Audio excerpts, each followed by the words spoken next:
ہم مکاشفہ کی کتاب کو اسٹڈی کر رہے ہیں اور اس کو اسٹڈی کرتے ہوئے ہم نے مکاشفہ دوسرا باب اور تیسرا باب ہے جس کو شروع کیا ہوا ہے، اور دوسرے اور تیسرے باب میں 7 کلیسیائیں ہیں مختلف، جن کو میسج دیا گیا۔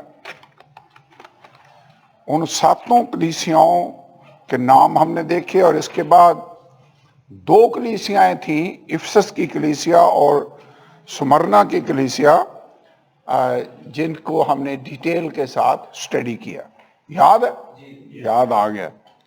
اوکے، ہم نے چند باتیں نوٹ کی کہ ایک پیٹرن ہے جو ان 7 کلیسیاؤں کو میسج جو دیا گیا، وہ یہ پیٹرن ہے کہ سب سے پہلے جس کلیسیا کو میسج دیا گیا اس کا نام آتا ہے، پھر خداوند یسوع کس حیثیت میں اس کلیسیا سے کلام کرتا ہے اس کا بیان کرتا ہے، کہ جس کی آنکھیں آگ کے شعلہ کی مانند ہیں، وہ یہ فرماتا ہے، اپنا انٹروڈکشن کرواتا ہے۔ اس کے بعد اس کلیسیا کے اچھے کام، جو اس میں خوبیاں ہیں، صفتیں ہیں، ان کو بیان کرتا ہے، پھر ان کی خامیاں، گناہ، کمزوریاں وہ بھی ظاہر کرتا ہے، پھر ان کو مشورہ بھی دیا جاتا ہے، وارننگ دی جاتی ہے، میں صلاح دیتا ہوں، مجھ سے آگ میں تپایا ہوا سونا خرید لے۔ پھر جس کے سننے کے کان ہوں وہ سنے، روح کلیسیاؤں سے کیا فرماتا ہے۔ یہ ہر کلیسیا کو کہا گیا۔ بہت ساری کلیسیاں ہیں جن کو نصیحت کی گئی کہ توبہ کر، یہ بھی آلموسٹ ہر کلیسیا کو کہا گیا ہے سوائے 2 کلیسیاؤں کے۔ اور پھر اجر کا وعدہ آخر میں کیا گیا ہے، ریوارڈ کیا ہے جو میں تم کو دینے والا ہوں، آخر میں ریوارڈ کا وعدہ، اجر یا ریوارڈ کا وعدہ بھی کیا گیا ہے۔ یہ پیٹرن ہے۔ ایک بات ہم نے نوٹ کی، بلکہ یاد رکھنے والی بات ہے، کہ یہ پیغام ان 7 کلیسیاؤں کو لکھا گیا۔ یہ 7 کلیسیاں کہاں پر تھیں؟ ماڈرن ڈے جو ترکی کا ملک ہے، آسیا صوبہ تھا جہاں پر یہ 7 کلیسیاں تھیں، اور یہ 7 کلیسیاں ایک دوسرے سے 30-40 میل دور کے فاصلے پر تھیں۔ تو یہ ایسے سرکل میں ہیں۔ یہ اگر آپ وہ میپ سارا دیکھیں نا، جہاں پر یہ 7 کلیسیاں موجود ہیں، تو یہ کلیسیاں کیوں خدا نے منتخب کی؟ حالانکہ اس کے علاوہ اور بھی بہت ساری کلیسیاں تھیں۔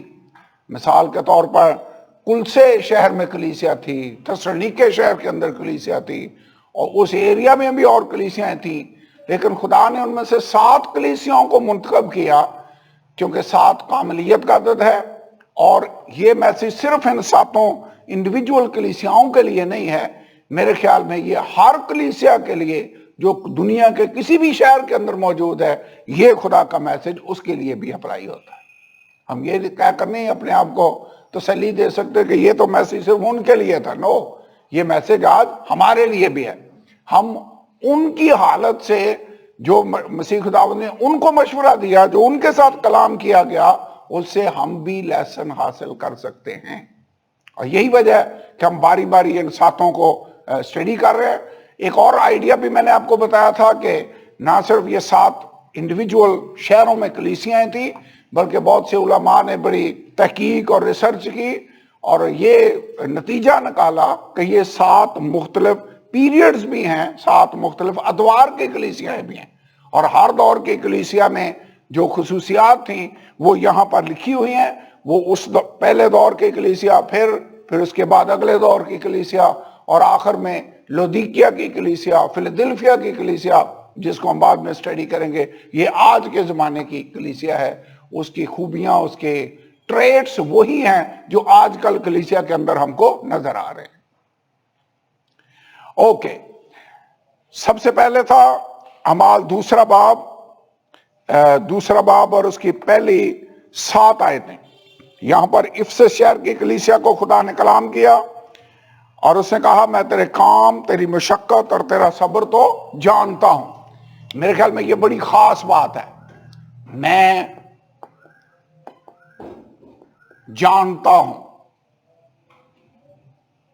ویسے خدا ہمارے بارے میں جانتا ہے، ہم کن حالات میں سے گزر رہے ہیں وہ جانتا ہے، ہم جن مصیبتوں میں سے گزر رہے ہیں وہ ہمارے دل کے خیالوں اور ارادوں کو بھی جانتا ہے۔ اس نے آلموسٹ ہر کلیسیا سے یہ کہا میں جانتا ہوں۔ ایسے کیسی تسلی کی بات ہے کہ جس خدا کی ہم خدمت کرتے ہیں وہ سب کچھ جاننے والا خدا ہے۔ He is all knowing God۔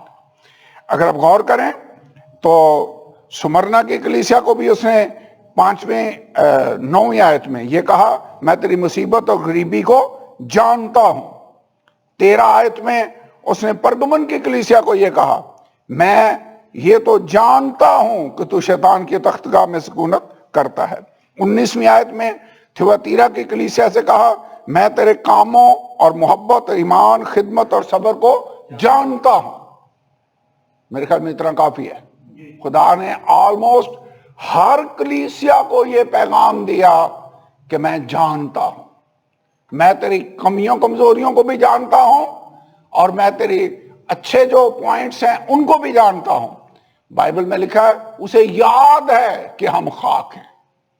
ویسے یہ انکریجنگ بات نہیں ہے کہ ہمارا خدا انسان بن کر اس دنیا میں آیا اور وہ ہماری ساری سچویشنز کو جانتا ہے، کیونکہ لکھا ہے ہمارا ایسا سردار کاہن نہیں جو ہماری کمزوریوں میں ہمارا ہمدرد نہ ہو سکے، بلکہ وہ سب باتوں میں ہماری طرح آزمایا گیا تو بھی بے گناہ رہا۔ سو کبھی بھی یہ نہ فیل کریں کہ خداوند کو کیا پتا میں کن حالات میں سے گزر رہا ہوں۔ وہ ہر کلیسیا کو یہ کہتا ہے میں جانتا ہوں۔ سو یہ تھوڑی سی ایڈیشن تھی اس میں، لیکن یہ اس نے ہر کلیسیا کو یہ کہا۔ پھر اس کی شکایت کیا تھی یاد ہے؟ مجھے تو اسے شکایت یہ ہے کہ تو نے پہلی سی محبت چھوڑ دی ہے، اور اسے مشورہ دیا کہ توبہ کر، بحال ہو، ورنہ کیا ہوگا تیرا چراغ دان میں اس کی جگہ سے ہٹا دوں گا۔ پھر کہا 7ویں آیت میں جس کے سننے کے کان ہو وہ سنے کہ روح کلیسیاؤں سے کیا فرماتا ہے۔ اجر کا وعدہ ان کے ساتھ یہ کیا گیا کہ جو غالب آئے اسے زندگی کے درخت میں جو خدا کے فردوس میں ہے پھل کھانے کو میں دوں گا۔ اس کے بعد سمرنا کی کلیسیا کو ہم نے اسٹڈی کیا۔ یہ کلیسیا ہے دکھ اٹھانے والی کلیسیا۔ پہلی کلیسیا کون سی ہے؟ جس نے پہلی سی محبت چھوڑ دی ہے، یہ والی کلیسیا ہے۔ یہ سفرنگ چرچ ہے، دکھ اٹھانے والی کلیسیا ہے۔ سو خدا ان پر اس حیثیت میں اپنے آپ کو متعارف کرواتا ہے کہ جو اول اور آخر ہے، جو مر گیا اور زندہ ہوا، وہ یہ فرماتا ہے یعنی میں وہ ہوں جس نے موت کا مزہ چکھا ہوا ہے۔ سو تم بھی اگر مر جاؤ تو تم موت پر فاتح ہوگے، چونکہ میں مر گیا اور میں زندہ ہوا۔ تم بھی اگر مر جاؤ تو تم موت پر فتح مند ہوگے۔ سو میں وہ ہوں جو مر گیا تھا اور زندہ ہوا، وہ یہ فرماتا ہے۔ اس کلیسیا کو اس نے یہ کہا میں تیری مصیبت اور غریبی کو جانتا ہوں۔ تو یہ کلیسیا نہ صرف دکھ اٹھانے والی کلیسیا تھی بلکہ غریب بھی تھی اور مصیبت زدہ بھی تھی۔ میں تیری مصیبت اور غریبی کو جانتا ہوں۔ لیکن یہ ہر ایک کا یقین نہیں کرتے تھے، جو اپنے آپ کو یہودی کہتے ہیں ہے نہیں۔ اس نے ان کو آزمایا اور ان کے لان تان کو بھی خدا کہتا ہے میں جانتا ہوں۔ لیکن خدا کہہ رہا ہے یہ صرف اتنی دکھ نہیں ہے، اس سے بھی برے حالات تجھ پر آنے والے ہیں۔ خداوند نے خبردار کیا جو دکھ تجھے سہنے ہوں گے ان سے نہیں ڈرنا۔ ابلیس تم میں سے بعض کو قید میں ڈالنے کو ہے تاکہ تمہاری آزمائش ہو، لیکن یہ جو آزمائش تم پر آنے والی ہے یہ لمیٹڈ ہوگی، یہ ان لمیٹڈ نہیں ہے۔ میں اس کو محدود کر دوں گا۔ کتنی دیر تک؟ 10 دن تک۔ اس کا مطلب خدا اس کی حد مقرر کر دیتا ہے، جیسے اس نے سمندر کی لہروں کی حد مقرر کی ہوئی ہے کہ یہاں تک آنا ہے، اس سے آگے نہیں۔ ایوب کی جب آزمائش ہوئی تو ابلیس پر لمٹ لگائی، یہاں تک تو جا سکتا ہے، اس سے آگے نہیں۔ خدا کا شکر ہو، یہ جو لفظ ہے نا 10 دن تک مصیبت اٹھاؤ گے، اس کا مطلب ہے اس کی شروع ہونے کا بھی ٹائم ہے اور ختم ہونے کا بھی ٹائم ہے۔ سو یہ دکھ اٹھانے والی کلیسیا، جو دکھ برداشت کریں ان کے لیے ریوارڈ کیا ہے؟ جان دینے تک بھی وفادار رہے تو میں تجھے زندگی کا تاج دوں. سفرنگ. یہ ویسے جو سمرنا کا بشپ تھا ایک بڑا مشہور آدمی ہو گزرا جس کا نام تھا پولیکارپ. یہ بڑا مشہور بندہ ہو گزرا ہے، ہسٹری میں اس کا نام ہے پولیکارپ. یہ بزرگ آدمی تھا، کافی عمر رسیدہ ہو گیا. اس کو یہ جب ایک جگہ پر جا کر چھپ گیا تو اس وقت کی رومی حکومت نے اسے تلاش کیا. اس زمانے میں بڑے بڑے تھیٹر تھے جس میں لوگ جمع ہوتے، جیسے آج کل ریسلنگ نہیں دیکھتے، لوگ ایک دوسرے کو مار رہے ہوتے ہیں اور لوگ خوش ہو رہے ہوتے ہیں، ایسے ہی سچویشن تھے. مسیحیوں کو ٹارچر کیا جاتا، آگ لگائی جاتی، نیچے لکڑیوں کا ڈھیر لگا کر اوپر اس کو باندھ دیا جاتا اور نیچے سے آگ لگا دی جاتی. ایسے بھی بہت سارے مسیحیوں کو جلایا گیا. ان کو بھوکے شیر ان پر چھوڑ دیے جاتے. اگر آپ چرچ ہسٹری کو پڑھیں، ہسٹری کے حالات کو دیکھیں تو کلیسیا نے بڑے بڑے دکھ اٹھائے ہیں. یہ جو سمرنا کی کلیسیا جن حالات میں سے گزری وہ اس زمانے میں بھی تھے، اور آج بھی بہت سے ملکوں کے اندر بہت سی جگہوں پر کلیسیا بہت سے دکھوں میں سے گزر رہی ہے. لیکن خدا کیا کہہ رہا ہے؟ میں تیرے دکھوں کو اور تیری مصیبت، تیری غریبی کو جانتا ہوں. جان دینے تک بھی وفادار رہ تو میں تجھے زندگی کا تاج دوں گا. اس وقت کے رومی شہنشاہ نے یہ طریقہ بنا دیا کہ جو شہنشاہ ہے وہ خدا کے برابر، اس کی بھی پرستش ہونی ہے. اس کے آگے تم نے بخور جلانا ہے، پنچ آف انسینس اس کو کہتے تھے. بخور لینا ہے، اس کے سامنے جلانا ہے اور کہنا ہے کہ کیسر بادشاہ ہے، کیسر جی سیزر از دا لارڈ، وہ خدا بند ہے. مسیح ایسا نہیں کہتے تھے، وہ کہتے تھے جیزس از دا لارڈ.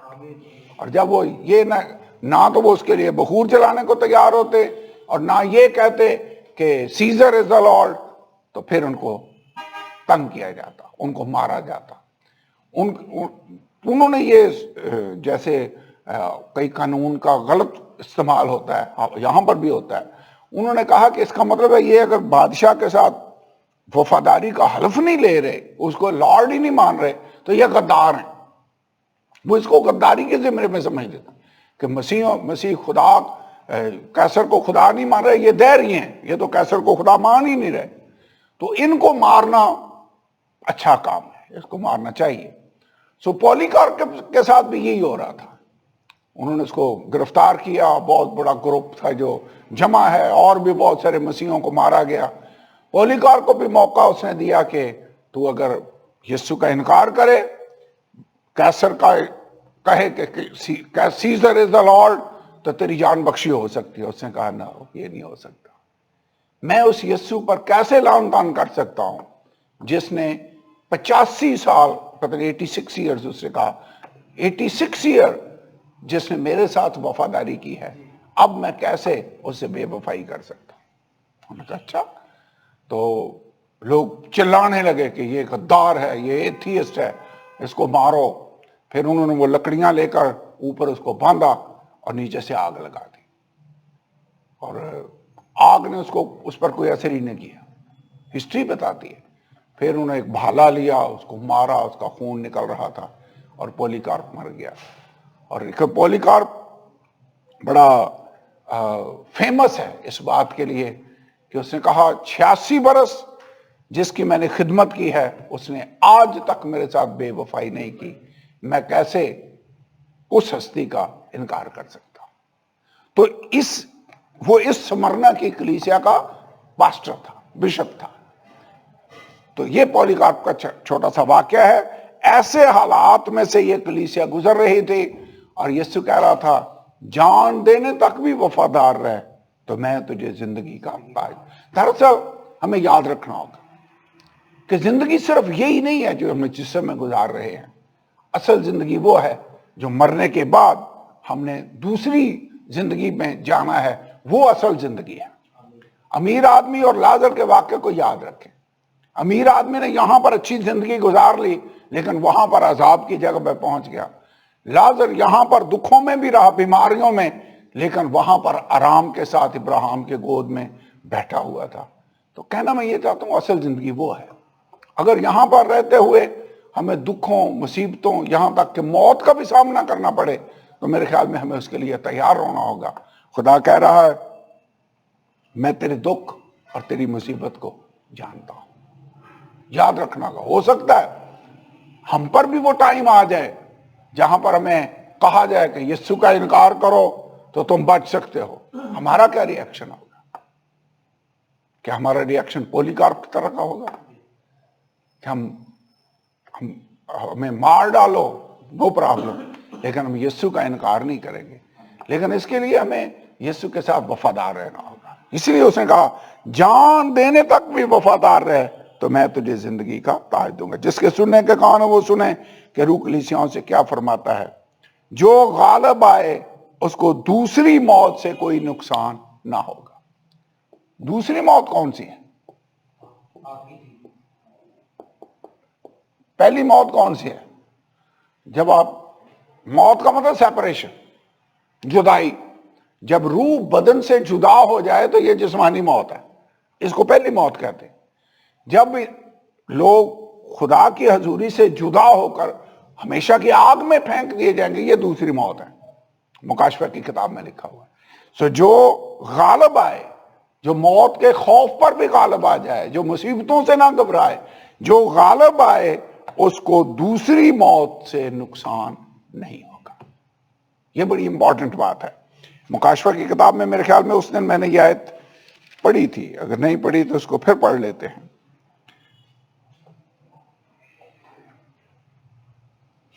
20واں باب مکاشفہ کی کتاب، اس کا 20واں باب 14 آیت میں کیا لکھا ہے؟ پھر موت اور عالم ارواح آگ کی جھیل میں ڈالے گئے. یہ آگ کی جھیل دوسری موت ہے. پھر 20 باب کی 5ویں آیت، 5ویں 6 آیت پڑھے. اور جب تک یہ 1000 برس پورے نہ ہو لیے باقی مردے زندہ نہ ہوئے. کون سے 1000 برس؟ جب مسیح کی 1000 سالہ بادشاہی اس دنیا میں ہے وہ والا پیریڈ ہے. اوپر یسوع کی بادشاہی کا ذکر ہے.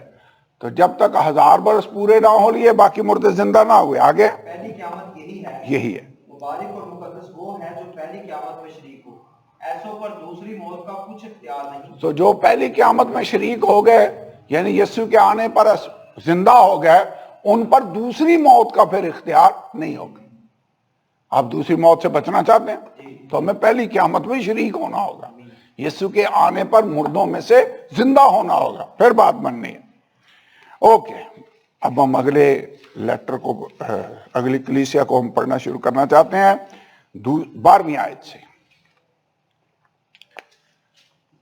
میں جانتا ہوں. پہلا یہ جو آؤٹ لائن ہم نے بنائی ہوئی ہے اس کو اگر آپ دیکھیں تو یہ خط کس کو لکھا گیا؟ پرگمن کی کلیسیا کے فرشتہ کو. اوکے، مسیح نے اپنا انٹروڈکشن کس حیثیت میں کروایا؟ پڑھیں 12 آیت کو. جس کے پاس 2 دھاری تیز تلوار ہے وہ فرماتا ہے کہ میں یہ تو جانتا ہوں کہ تو شیطان کی تختگاہ میں سکونت رکھتا ہے اور میرے نام پر قائم رہتا ہے. اور جن دنوں میں میرا وفادار شہید انتفاس تم میں اس جگہ قتل ہوا تھا جہاں شیطان رہتا ہے ان دنوں میں بھی تو نے مجھ پر ایمان رکھنے سے انکار نہیں کیا. بس اتنا کافی ہے. کون اپنا تعارف وہ کیا کرواتا ہے؟ جس کے پاس 2 دھاری تیز تلوار ہے. 2 دھاری تیز تلوار کیا ہے؟ اگر آپ دیکھیں مکاشفہ کی کتاب، میں نے بتایا تھا کہ بائبل کی تشریح بذات خود بائبل کرتی ہے.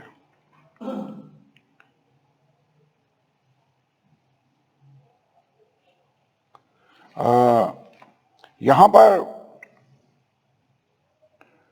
مکاشفہ 19واں باب آیت نمبر 15 کیا لکھا ہے؟ قوموں کے مارنے کے لیے اس کے منہ سے ایک تیز تلوار نکلتی ہے. خدا کے منہ سے جو چیز نکلتی ہے وہ اس کا کلام ہے. اس کا کلام بہت بڑا ہتھیار ہے. تو اس کلیسیا کو وہ کہہ رہا ہے میں وہ ہوں جو 2 دھاری تیز تلوار رکھتا ہوں. پھر عبرانیوں 4:12 میں بھی ہم نے پڑھا تھا خدا کا کلام زندہ اور مؤثر اور ہر ایک دو دھاری تلوار سے بھی زیادہ تیز ہے.